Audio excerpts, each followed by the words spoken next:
I want to show you a couple of tricks that set me up for success. So the first thing I always do is I wash things. So these are my little cherry tomatoes. These are those ones, they're like the candy tomatoes. And when I tell you, they are freaking delicious. Like I eat them like that. They're delicious. And then I pre-wash all of my herbs because I feel like herbs always just go bad. So I just pre-wash them.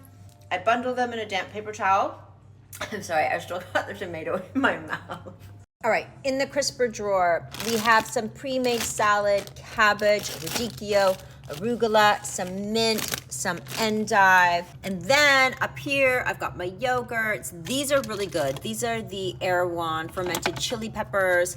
I have the Erewhon pico de gallo, Erewhon beets. This, by the way, is fabulous. Use this for your avocado toast. Do your bread, put this avocado, and then drizzle with whatever, olive oil, hot honey, yum.